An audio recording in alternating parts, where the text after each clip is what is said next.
અને ન માત્ર સુરત શહેર પણ સુરતના ગ્રામ્ય વિસ્તાર સુરતની આસપાસના તાલુકામાં પણ આ જ હાલત છે। હવે આપને લઈ જવાશે સુરતના બારડોલીમાં કે જ્યાં ઘરમાં વરસાદી પાણી ઘૂસી ગયા છે। અહીંયા પણ આવી જ હાલત છે। માનસરોવર સોસાયટી કે જ્યાં વરસાદી પાણી ઘૂસ્યા છે। 70 કરતા વધુ ઘર આ સોસાયટીમાં છે અને કમર અહીંયા પાણી ભરાયા છે। લોકો હેરાન પરેશાન છે। ઘર વખરીને પારાવાર નુકસાન થયું છે। અહીંયા પણ દર વર્ષે આ જ હાલત છે। દર વર્ષે દાવા કરવામાં આવે છે પાણી નહીં ભરાય, પણ જ્યારે વરસાદ આવે ત્યારે આખો વિસ્તાર ડૂબી જાય છે અને લોકો બરબાદ થઈ જતા હોય છે। જિલ્લામાં વહેલી સવારથી ધોધમાર વરસાદ વરસી રહ્યો છે, તેને લઈને ગ્રામ્ય વિસ્તાર જે છે તે પ્રભાવિત થયો છે। બારડોલીના ધામરોડ ગામની જે સોસાયટીઓ છે એ સોસાયટીઓની અંદરમાં હાલ પાણી ભરાઈ ચૂક્યા છે। આપને દ્રશ્યો બતાવવા માંગીશ। આ દ્રશ્યો છે માનસરોવર સોસાયટી કે જે ધામરોડ ગામની અંદરમાં આવે છે। માનસરોવર સોસાયટીના તમામ ઘરોની અંદરમાં પાણી ભરાઈ ચૂક્યા છે। લોકોના જે હાલ છે તે બેહાલ થયા છે। લોકોના ઘરોની અંદરમાં પાણી ભરાવાના કારણે જે ઘર વખરી છે તમામ ઘર વખરી પાણીની અંદરમાં ડૂબી ચૂકી છે। અત્યાર સુધી ભરાતા હતા પણ નિકાલ થઈ જતો હતો।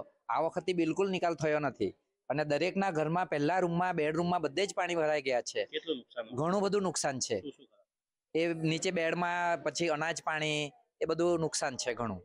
પાણીમાં પગ નીચે ડૂબે એટલું બધું પાણી, એટલે સોફા ખસેડવાનો બી કોઈ ચાન્સ મળ્યો નહીં। સોફા પાણીમાં છે। અનાજ જે સ્ટોરોમાં ભરેલું હતું એ અનાજ, ઘઉં, ચોખાની પીપ, પાપડી, જે વેફર, બધું ચકરી બધું જ ભીનું થઈ ગયું છે। જે ફેંકી દેવાનો જ વારો છે, હવે કોઈ કામ લાગવાનું નથી। બેડમાં ગોદડા મૂકેલા, ગોદડા પણ લડી ગયા છે। વહીવટી તંત્રને કોઈ ફોન કર્યો હતો? વહીવટી સરપંચશ્રીને ફોન કર્યો હતો, અહીંયા સુધી તો કોઈ આવ્યું નથી। નાકે રોડ પર જોઈને ગયા હોય તો અમને ખબર નથી।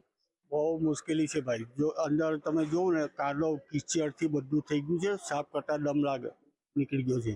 શું નુકસાની થઈ છે? બધું નુકસાનીમાં અનાજ પાણીથી માંડી સોફા બોફા બધું ખરાબ થઈ ગયું છે।